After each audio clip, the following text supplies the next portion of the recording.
The White House made a surprise re-entry into talks on a pandemic relief package. Treasury Secretary Steven Mnuchin made a pitch Tuesday to House Speaker Nancy Pelosi, calling for $916 billion in spending. Now, the proposal is the first move by the Trump administration on a stimulus package since Election Day. Eric Wasson is Bloomberg News congressional reporter, and he joins me now for the latest on these talks. Eric, what exactly does this proposal include? How is it different from what Democrats have proposed? Well, this is very significant, not just because Mnuchin made it, but because Mitch McConnell and Kevin McCarthy, the Republican leaders in the House and the Senate, are also on board. This is a combined offer, we're told, and that really moves the ball forward because Mitch McConnell only been talking about a $500 billion package. It's the first time he's embraced something in the $900 billion range. And Speaker Pelosi and Chuck Schumer had also last week endorsed this $908 billion draft proposal from a bipartisan group of senators. So they're really in the same zone here as far as money. If you listeners will remember, a couple of weeks ago, they were trillions of dollars apart. So as far as the number they're coming together, the big sticking point for Democrats from the Mnuchin offer is it takes out extra unemployment insurance per week. The bipartisan Senate group was talking about $300 per week plus up for several months, for 4 months.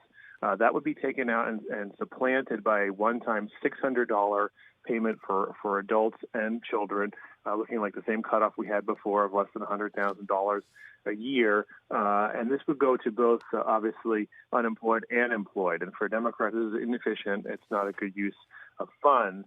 But, as negotiations proceed over that issue and related issues, I believe this is a major step forward. What about, Eric, what is the difference between that one-time payment and continuing unemployment benefits? Because that's obviously a very big difference for people who don't have a job. $600 versus nothing supplemental, what they're getting already, right? Oh, right. I mean, obviously, it would be half. If you're getting $300 per week, extra for 4 months, it's significantly more help than just a one-time payment of $600. And again, this would go to people who already have jobs, and we saw that. As stimulative as that may be, a lot of people will just pocket that money and not necessarily spend it. So for Democrats, Dr. Steny Hoyer last night off the House floor, and this is just not targeted. We need to get help to people who are having problems making their rent, putting food on their table, and giving a lot of that money to people who aren't facing financial difficulties.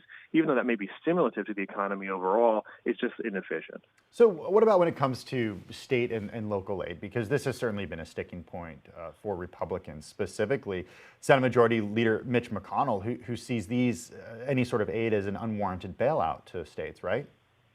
Well, he certainly, he said he could do some state and local aid, but he certainly has resisted the Democrats, who called for $1 trillion in aid in their initial offer, had lowered that to $430 billion, and with this problem solvers group proposal, there's $160 billion. We're told that the secret Mnuchin offer contains the same amount, $160 billion for state and local, as well as a plus up for education. The Trump administration and indeed some scientists have said that it was not really smart to close K through 12 public schools, and this would incentivize that by providing $100 billion for states and localities to reopen schools. Now, I think Democrats have resisted tying that to reopening, saying provide the money, but let localities decide and use the money for virtual if they think that's a better use. But again, this is within the range of negotiation, an issue that probably can be bridged in the coming days. So that's my next question, Eric. What happens next here in order for this to actually come to fruition and for Democrats to jump on board? What needs to happen between now and the end of the year?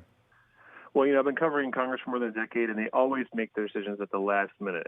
To achieve consensus, they have to have like a fire drill. It has to be, the House is burning down, and that won't happen until next week. We're seeing the House today vote on a one-week stopgap spending bill. That's keeping the government open for an extra week past the December 11th expiration of current funding. That creates a cliff on December 18th, and that's around the time when we'll see a deal come together. When Congress really is about to leave, that's when everyone says, put your final cards on the table, we're getting out of here. And that's when I would expect a deal, if it's going to come together, to come together. Bloomberg News congressional reporter Eric Wasson. Thanks, Eric, for your time. It's great to have you on Quick Take.